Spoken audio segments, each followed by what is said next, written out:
Hello again, witches, warlocks, and mortals, one and all, to another episode of CAOS Commentary. This is the show where we discuss all things Chilling Adventures of Sabrina, and this episode we will be discussing Season 1, Episode 3, and Season 1, Episode 4. Last time was Sabrina's dark baptism, which she didn't exactly go through with. Instead, she ran away, and the fallout is not going well. Satan himself has come to her and has declared that all mortal flesh shall burn, and that was where we left off, and coincidentally, that is where we pick up for Chapter 3, The Trial of Sabrina Spellman. We pick up directly where we left off with Sabrina running out of the principal's office in horror. She ends up going to the bathroom where she throws up, and then Ms. Wardwell comes to comfort her. What we're learning more and more about Ms. Wardwell is that she seems to be Sabrina's protector, or at least she's supposed to be keeping an eye on Sabrina. I'm not 100% sure to what end. Is she trying to protect her and to push her again into the devil's clutches, or is it something else? Does she have a bigger reason why she's looking out for Sabrina besides her extreme devotion to the devil? Then we go back to Spellman Mortuary and we pick up with Ambrose. Ambrose is still dealing with the death of the witch that we found in episode 1. So he's still trying to investigate. He wants to figure out what caused this witch to die. Was it a witch hunter or was it something else? And he wants to get to the bottom of it. And one of the things that happens is he's looking for the familiar, the iguana that we found out about. And he really doesn't even have to go looking very far because the iguana shows up on one of the caskets at the mortuary. Ambrose's interest in this is, well, interesting. Why does he care so much specifically about this? We don't know a lot about Ambrose's past. We still don't know why he's on, house arrest, as he has been for 75 years.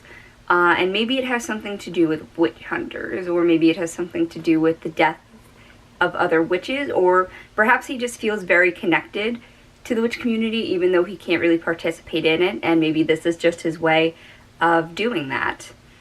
Slowly but surely, we're learning a lot about familiars as these episodes go on, and one of the things we learn is that without its masters, familiars just can't live. They can't go on without them. So when a witch dies, their familiar will soon die after them, which is kind of terribly tragic and precious in a way that they kind of build that kind of connection with their familiar, or their familiars are so devoted.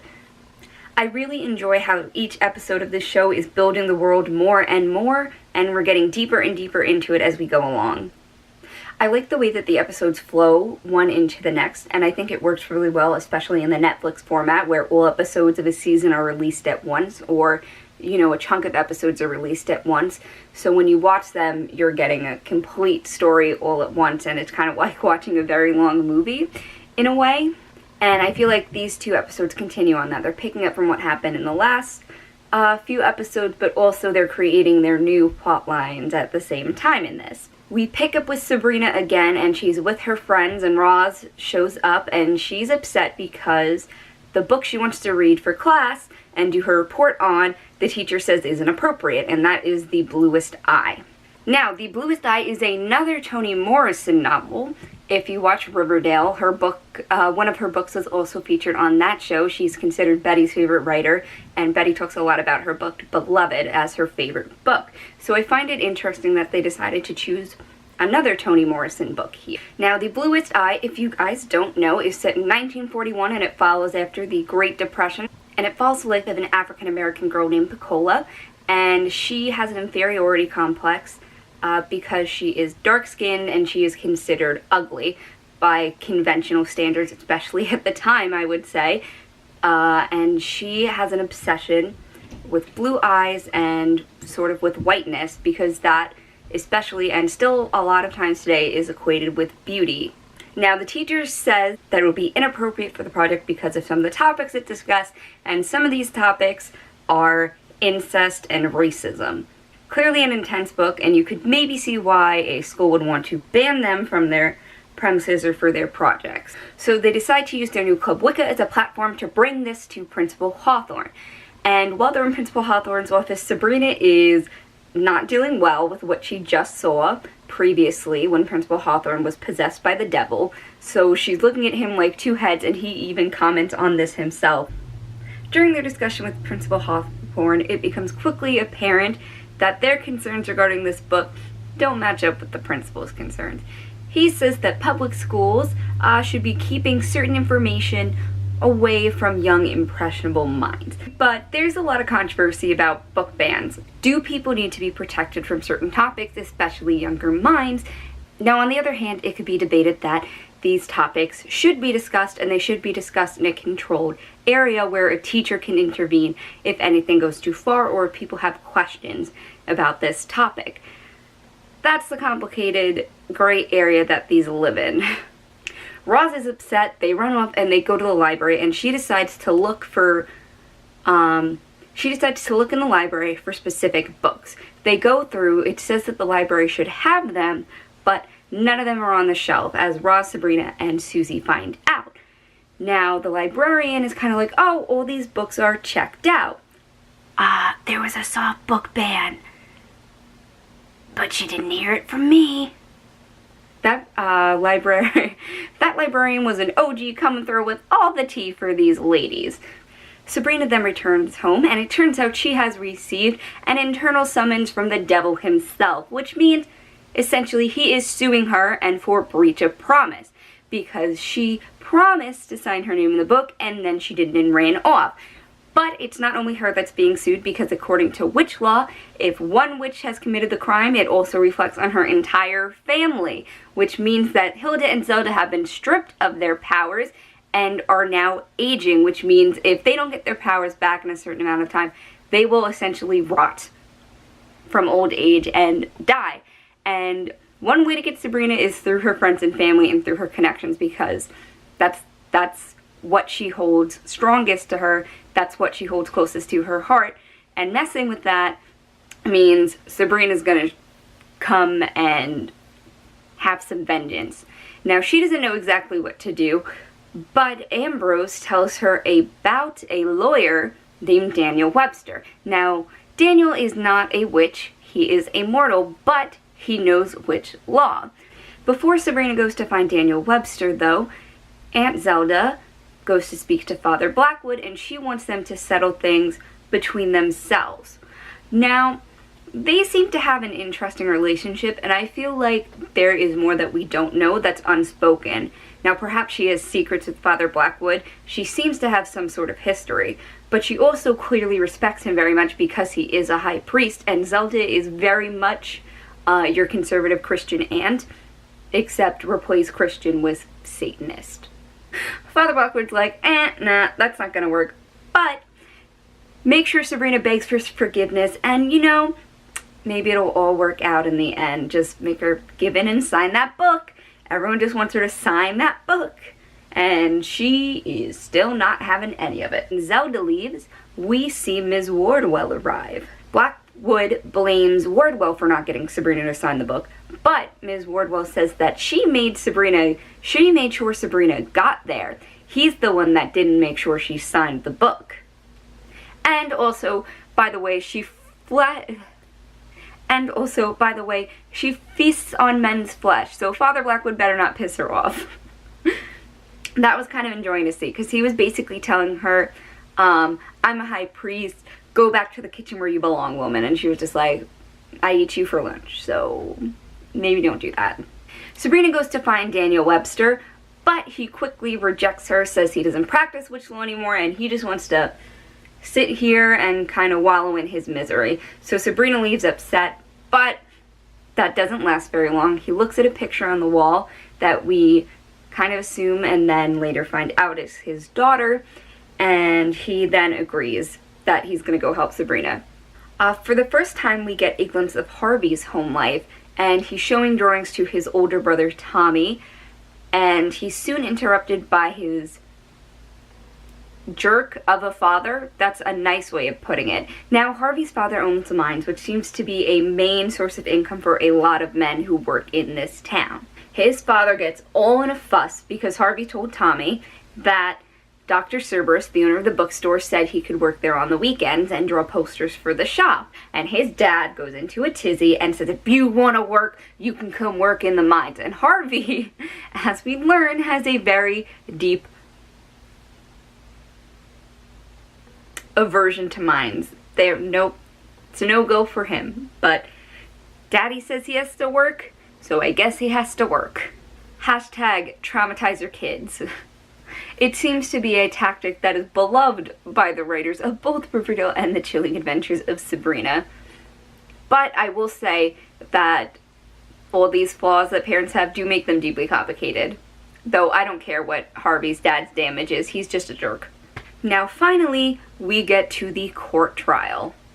Father Blackwood is presiding over everything when Daniel Webster finally walks in and he declares that he is Sabrina's lawyer. Zelda is not happy, but Sabrina doesn't care. She's just happy she has someone to defend her, and one of the best lawyers as well. Sabrina pleads not guilty to the charges, and through this court trial, we come to a couple surprising revelations. One is that Webster knew her father, and that he is the one that actually taught him witch law. Now he is returning that favor by helping his daughter. The next thing that we learn in this crazy trial is that Sabrina's name is already in the Book of the Beast. Now, who put that name there? Because the date is when she was literally 3 days old. Well, it turns out her father and her Aunt Zelda went into the woods and signed the book with her name in it. And this deal was struck because in order for her father to marry her mother, they had to agree to sign their child over to him. And they did it, and Zelda was the witness, and no one knew about this. Not even Hilda. The only people that knew were Zelda and Edward, and Sabrina is very hurt by this revelation, because now it means that she never had a choice in this matter. She says that they pawned her off like a used car, which doesn't give you very warm and fuzzy feelings for your family when they kind of sell you off and don't give you a chance to choose for yourself. Following these revelations at the trial, Sabrina is pretty angry at her Aunt Zelda now. Webster gets a visit from Ms. Wardwell, who is dressed as his daughter, telling him that he's going to join her in hell, which is terrifying. And it kind of gives us a hint as to what happened to his daughter. Clearly, we kind of got the insinuation that she wasn't alive. But this vision is bloody and angry and upset, and it seems like something terrible happened to her.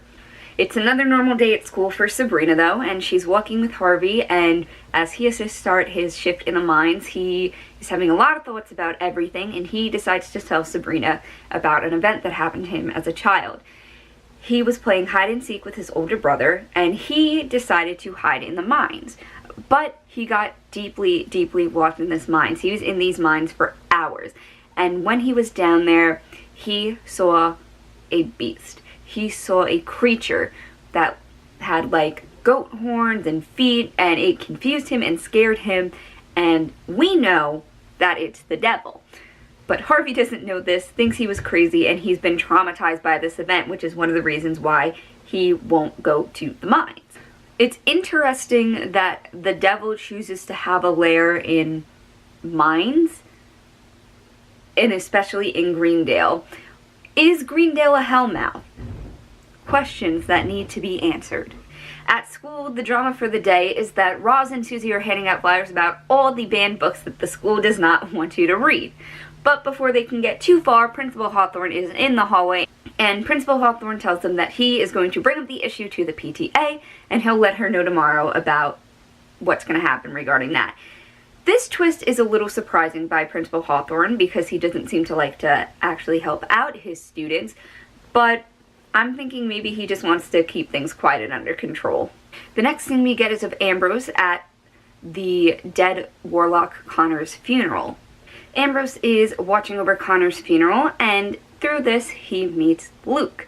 And Luke is going to be Ambrose's love-in. They talk a little bit about Connor, they talk a little bit about the iguana, and they're kind of dancing around the issue of maybe being warlocks. Is one of them or both of them? Ambrose is hinting, Luke is sort of hinting back, but it seems that Luke is more interested in him than anything else. But before we can get any more loveliness of that, Sabrina is at school and she finds a book full of past cases that Webster did, curated of course by Mrs. Wardwell to further her nefarious means. Now Sabrina being Sabrina, not seeing that, hey, why would someone leave this here, it's a little odd, she disregards that and decides to focus on why would he let off all these murderers, rapists, terrible people that did terrible things, essentially. And Webster tells her the story of how he made a deal with the devil to become the greatest lawyer. But, of course, all of these things came with a price. Webster signed his name in a different book of the beast and essentially signed over his soul for these powers. But the price it came with is that all of his cases that he was winning were terrible ones and setting terrible people free into the world. And one of the people he got off then broke into his house and did those same terrible things to his daughter. And since then, Webster has not been the same man. And Webster reassures Sabrina that he thinks she's innocent and he is going to get her off of this, if she'll let him. And she agrees to. That night at her trial, Webster declares that she should have a trial with a mortal jury because she is half witch and half mortal also. She's been tried in this court, but why not with a mortal jury? This throws the entire court into chaos, and Father Blackwoods declares if she wants to be tried like a mortal, she can be tried as either. What they'll do is they can throw her into a river, and if she sinks, she's mortal, and if she floats, she's a witch. Because those are mortal laws, no matter how old and dated they are.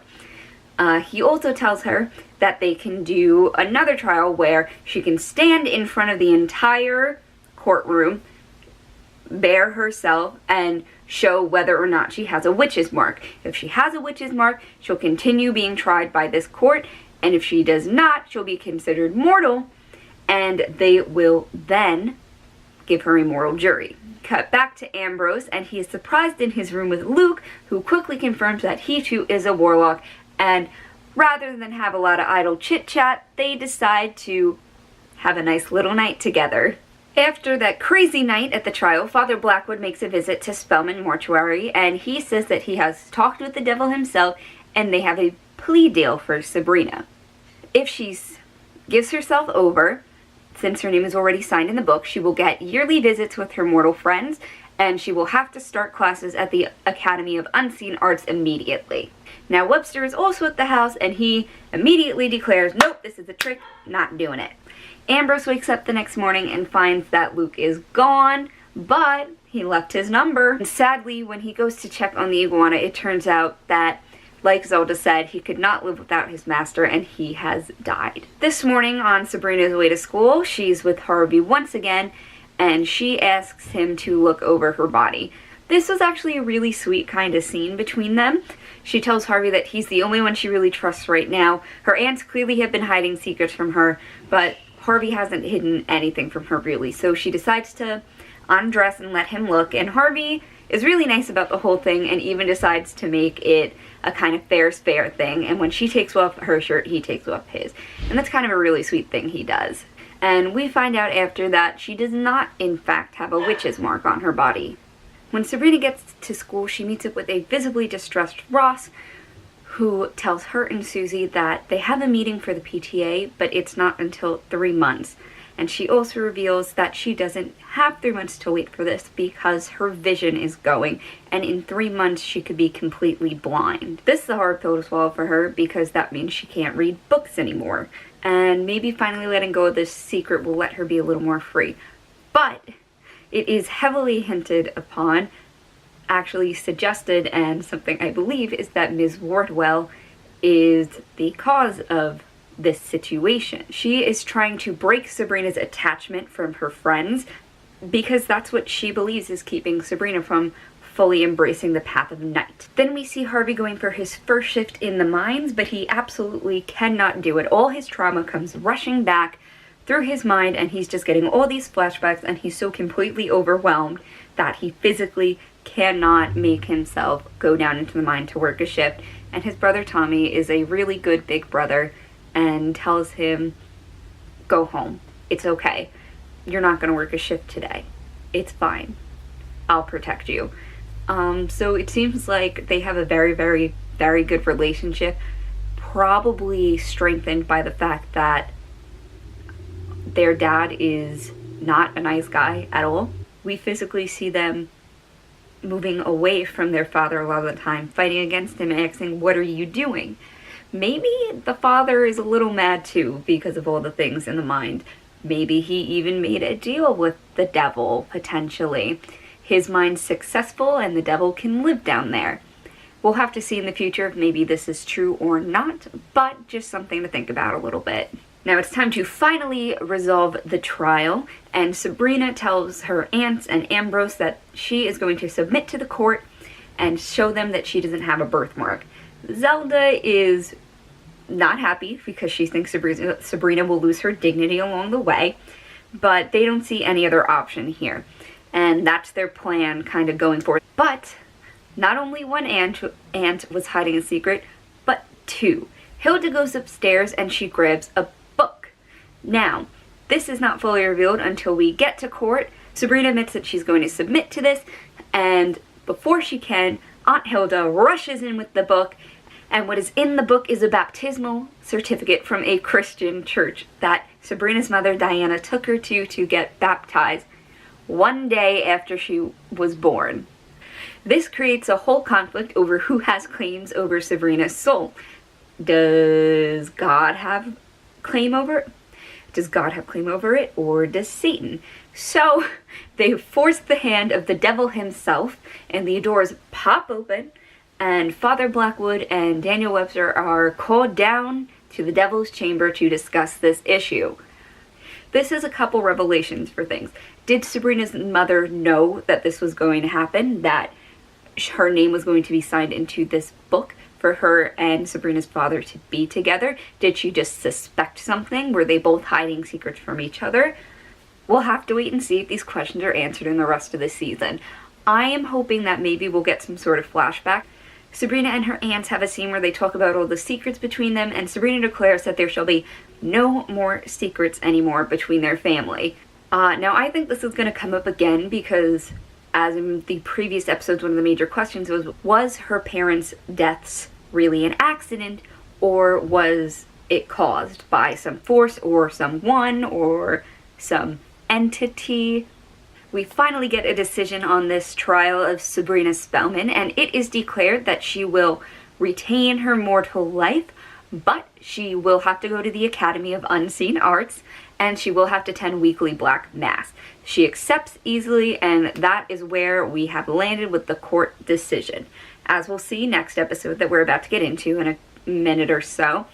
Right now, the Academy of Unseen Arts is a mysterious place for Sabrina, and for us as the viewer, we don't really know what to expect of it.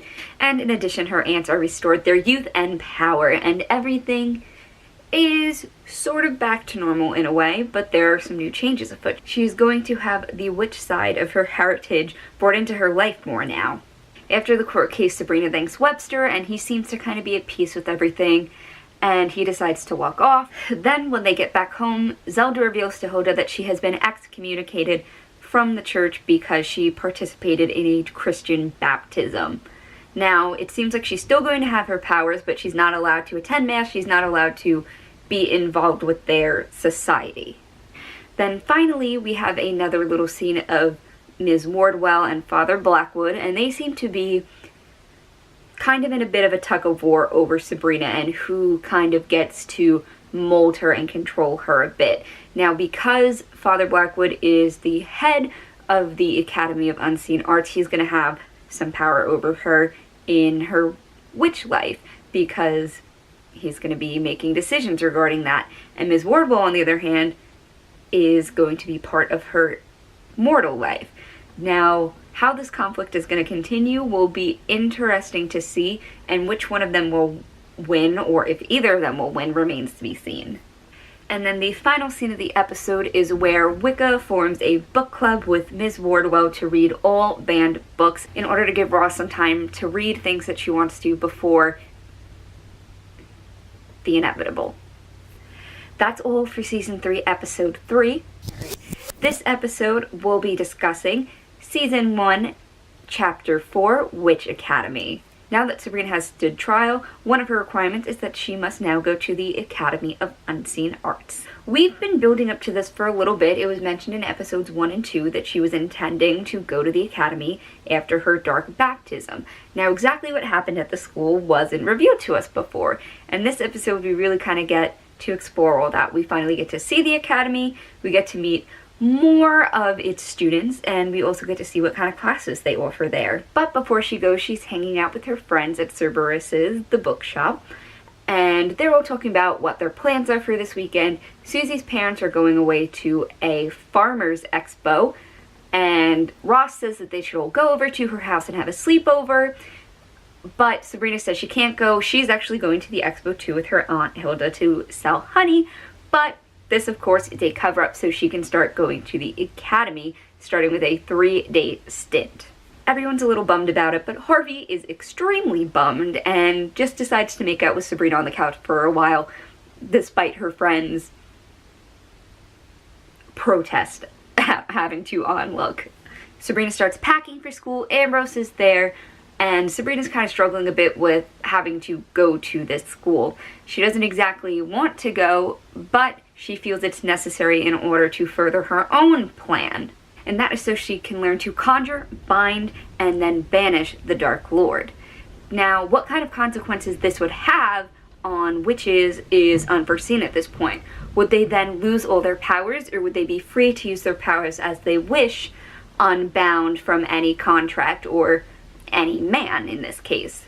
Then we see Hilda and Zelda talk about two kind of different point of views about this school. Hilda gifts Sabrina with some charms to protect herself because girls can be a bit mean, especially in new situations, and especially because Sabrina didn't follow everybody else's path to get to this point. Zelda, on the other hand, is talking about how years at the academy were the best of her life. So it kind of depends who you fall in with and where you fall in at this school. And I guess that's kind of true for any school. People can be cruel, and you kind of have to figure out a way to best protect yourself, because there aren't always going to be people that are willing to help you out, which is especially tragic in these situations, but also very true to life. Zelda takes Sabrina to the Unseen Academy, and we see her walk up some railroad tracks to come to this abandoned looking school. On the outside it's all gray, it's covered in vines, so no one would typically think to go in there. And on the outside she's greeted by a little boy named Quentin, who brings her inside and explains to her a little bit about the school, that every room is shaped like a pentagon and they all connect, and there's no telling exactly how many rooms they are. Definitely very mysterious and creepy, and also there's a statue of the Dark Lord right in the center. Now, for those of you that don't know, there's been a little controversy around this statue because it is actually based off a statue that is in a Satanist church in real life, and they have decided that they're going to sue the Chilling Adventures of Sabrina for using the likeness of this statue. So they're not exactly enjoying this series, it would seem. Sometimes real life is stranger than fiction, isn't it though? Quentin takes her to Father Blackwood's office and he gives her a schedule. So a lot of her classes are kind of filler classes like herbology, choir, things that a witch wouldn't think of when they're going to a school to practice magic. Sabrina is thinking about demonology and conjuring, especially because that would indeed further her plan, but Father Blackwood doesn't want to allow her to do that at this point, and he claims it's because she has to take her prerequisites first. He takes her down to the choir room where we actually meet his wife. I was surprised that he had a wife in the first place. Maybe it's because of preconceived notions of religion and you don't necessarily think of priests having a wife. Mrs. Blackwood is the choir teacher, and we get a little bit of them singing, which is actually like really amazing. And just the harmonies and the tone and everything like that, it's amazing. Now, one of the things that some people may not know, now an interesting little tidbit that's not maybe as much known, is that it's commonly believed that prior to his fall, that one of Lucifer's roles in heaven was a part of praise and a part of creating music in heaven to worship God. Now, it's very interesting here that we see students of the Unseen Academy required to do choir practice and then in turn praising Satan himself, praising the Dark Lord. Especially because one of the other parts of his fall was that because of his beauty and his talents, Lucifer considered himself worthy of the same praise as God. And if you know anything about God, he doesn't like false idols, he doesn't like other people taking his role. So down he went, and here we are. Then at lunch, Sabrina meets another member of the school, Nicholas Scratch, or just Nick Scratch, and they have a little conversation.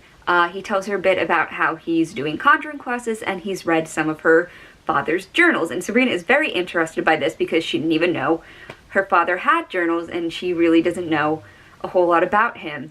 And Nick tells her that these journals are protected and that they're in a specific area of the library that only advanced students get to read from. And the only reason he's seen them is because he's been able to check them out, and he actually admires her father a lot. Another thing that he mentions is that her father had some radical ideas, which tend to go against the current norms of the witch world. Now, we don't know exactly what those ideas are at this point, but I'm sure that as we go on, we're going to see more of those get teased out, so we can kind of see exactly what her father was going for and potential reasons why he could have been a target, just besides marrying a mortal. Because while that has already made him and now Sabrina a target, it's clear that that's not the only reason.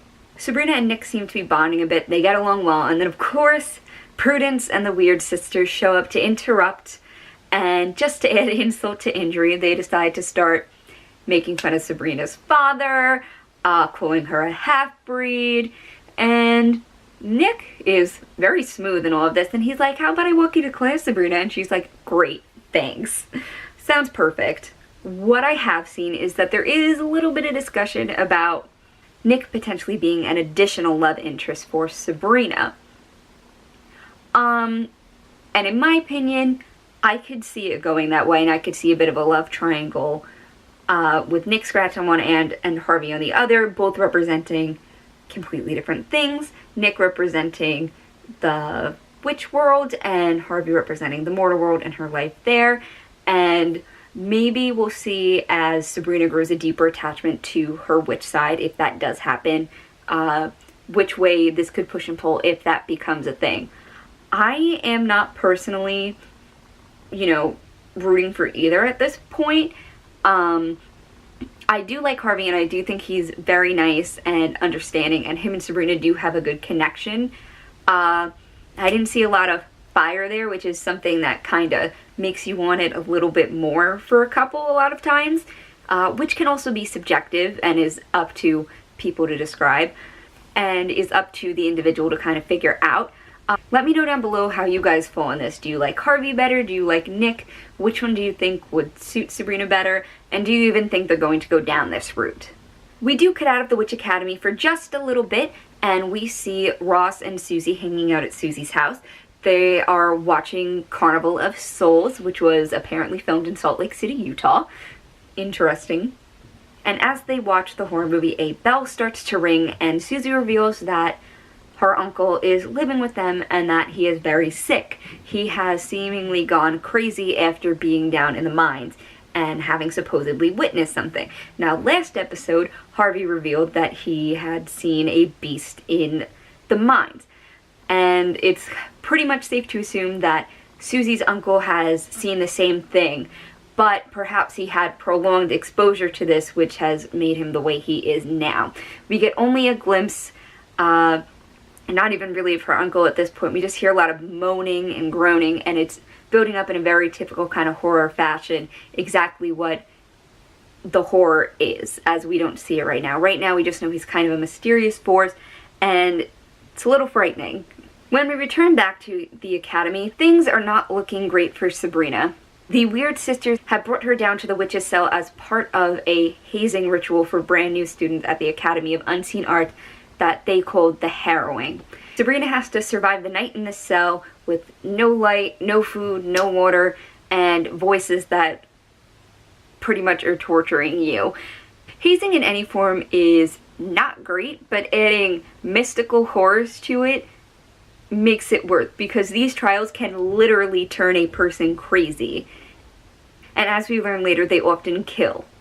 Now, a nice little scene that I enjoyed was that when Sabrina screams, Salem, even from however far away he is, hears it and goes to her. He seeks her out and finds her, even though familiars are considered forbidden at the academy.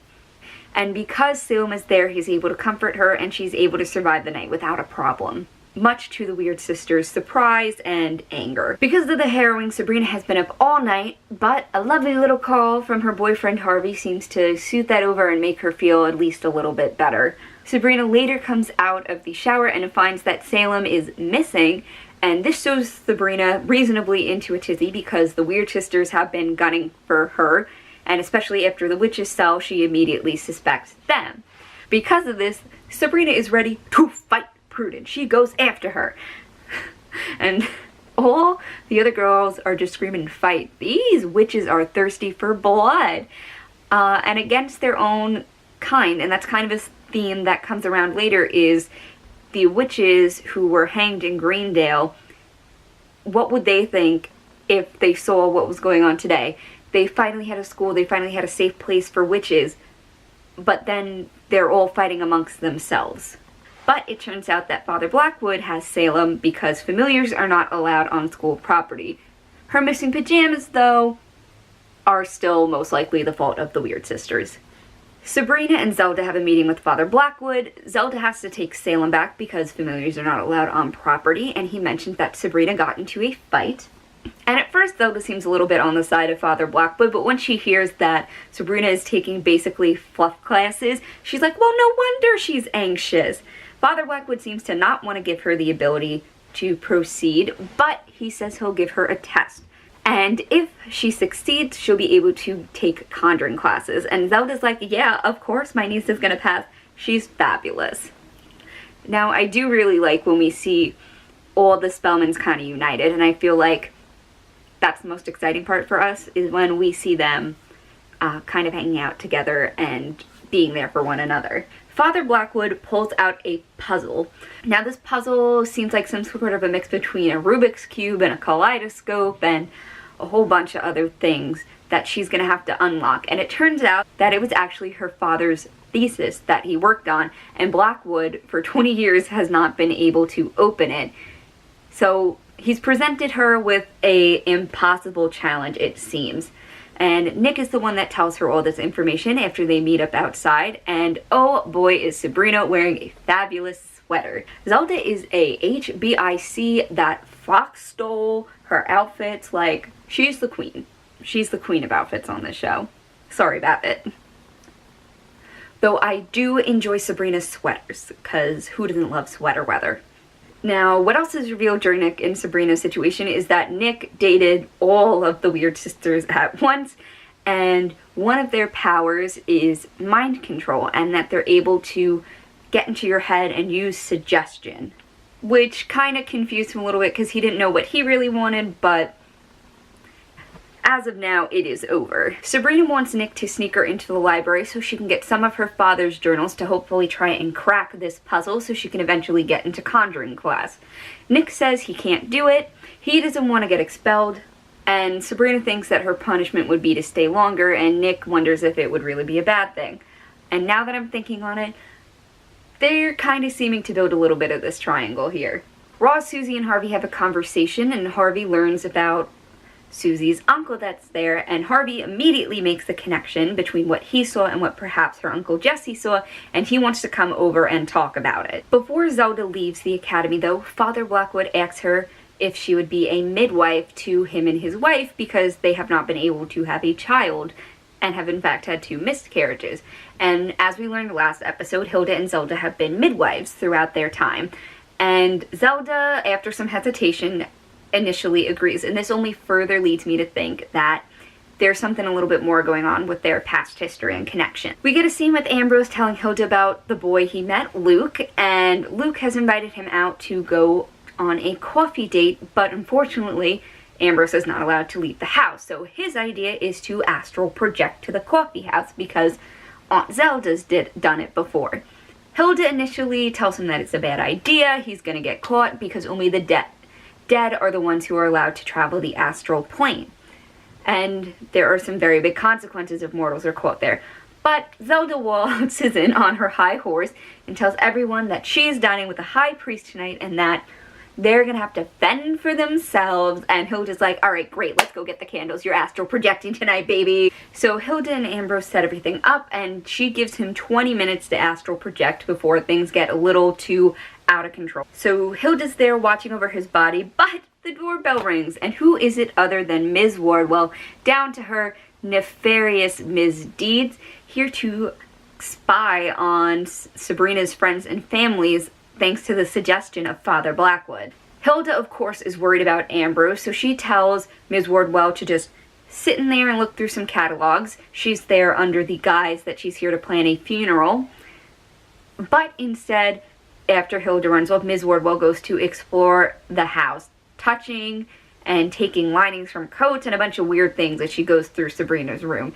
It's very creepy, and she's relishing in it a little bit too much for my taste. During this time, Ambrose is on his date with Luke, and he starts talking about Connor a little bit, and Luke tells him, hey, I just want to talk about you here.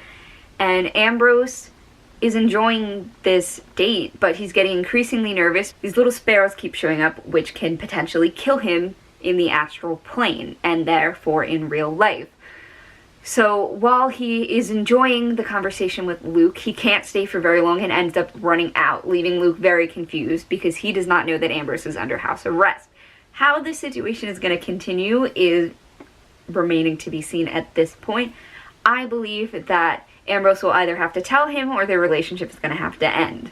Zelda comes back and sees Ms. Wardwell, who eventually scurries off very quickly, but Zelda finds out that Ambrose has been astral projecting and rightfully chews out Hilda and Ambrose. Then we cut to Sabrina once again going through another night of harrowing by the Weird Sisters. This time she's taken to a field and forced to be subject to more cruel treatment that she's left in a field, forced to look at a tree, and if she turns around, no matter what she hears, she is going to die. Now, we get a glimpse of what she hears at first, and first she hears Harvey calling out to her, her mother, her father, and they're all calling out to her, asking her to turn around. And Sabrina is standing strong at first, telling them, nope, she's not going to turn around. And before we know it, it cuts back to morning. Sabrina is standing there, shaking in the daylight, and she has not turned around yet. Quentin is the one that actually comes and gets her, and Sabrina is naturally concerned for him and tells him that the woods aren't safe for him. And he takes her to a graveyard where he was buried in 1892 because he was a victim of harrowing himself as a child, and he is now tied to the grounds because he has died there. Quentin also tells her that there are other children who have died from harrowing, who all appear to Sabrina. Sabrina is heartbroken about this fact, and she decides to call her aunts and tells them that she's being put through this harrowing, she's being hazed, and also about the children who have died from this practice. Zelda thinks of the harrowing as just a little bit of fun. Hilda takes it a little bit more seriously, but once they hear that children have died because of this, her aunts immediately come. They talk to Father Blackwood first about the harrowing, and he says he's going to look into it, but mostly brushes it off because it's kind of a tradition here, and that's just how it is. Sabrina takes her aunts to visit the graveyard with the kids, and they kind of ask, you know, what do you children want? Do you want to remain here? Do you want to go somewhere else? Do you want to be free? And the children are basically like, where would we go? Our whole lives are this school now, because they've been ghosts roaming it for so long. But Hilda seems to know what they want, and that's just a little bit of revenge to help them out, kind of give them... Before we see the fruition of this, though, Harvey goes over to Susie's house and has a talk with her uncle. Or he at least tries to. Uncle Jesse doesn't take too kindly to Harvey's prodding and in fact attacks him, screaming, and it seems he may be possessed by the devil or has gone so crazy because of what he saw in the mines. Susie knocks him out and they tie him to the bed and they run out because they don't know what to do about this. Hilda and Zelda have returned home, and Zelda apologizes to Hilda for being part of her harrowing and for upsetting her and being cruel when they were younger. And it seems that they've come to a little bit more of an understanding now. Even though Hilda's been excommunicated and Zelda's kind of been pushing that button, as it seems she's been pushing Hilda's button since they were children, they are still sisters and they do seem to really care for each other. But they also have a very complicated relationship. And at least for now, all things seem to be well between them. Before the episode finishes, Sabrina has to go on her last night of harrowing, and the Weird Sisters are going to hang her. But instead of that happening, the children show up and they turn the tables on the Weird Sisters, giving them a taste of their own medicine. And Sabrina declares that there will be no more harrowing. She gives a whole speech saying about if the Greendale witches could have seen what is here today, they would be disappointed to see the way witches are treating other witches, and that harrowing needs to end tonight. They agree to it. All seems to be well here too. Sabrina offers a hand to show that they should be friends more than they should be enemies. How this is going to turn out is very uncertain, because we get a scene of Prudence going to Father Blackwell's office, because he is in fact the one that wanted this harrowing to happen, because he wants to make Sabrina's life fairly miserable because she has embarrassed him. So it seems that Prudence is doing the bidding of Father Blackwell, and what else he might have her do, we'll have to wait till next episode potentially to see. So that was a crazy end to Sabrina's first 3 days at the Unseen Academy, and as she leaves, she says goodbye to Quentin. But before she's able to leave completely, Nick comes up to her and gives her one of her father's journals. He said he couldn't sneak her down there, but he was able to sneak one out for her because he wants her to get to know her father. We get a little bit of Ms. Wardwell spying on Sabrina, and she's talking about her weekend, and Harvey wants to see her, but she says no, she has some homework to catch up on, so she starts working on her father's puzzle. And before very long, she opens it. But we are left on a cliffhanger here because as a bunch of red dust falls out, something appears behind the doorway, and then we cut to black before we see what happens. This was another crazy episode. I was really excited to get to see the Academy, and I'm glad we kind of got a little bit more of a taste of it, and I'm excited to see more as we go on. Let me guys know what you thought about this episode, any theories you have. Be sure not to leave any spoilers, as I have not seen further episodes, and we want to make sure anyone that's watching these who hasn't seen any further will also have a spoil-free experience. If you like this episode, give it a like. If you want to subscribe, please feel free to do so by hitting that red button down below. And peace.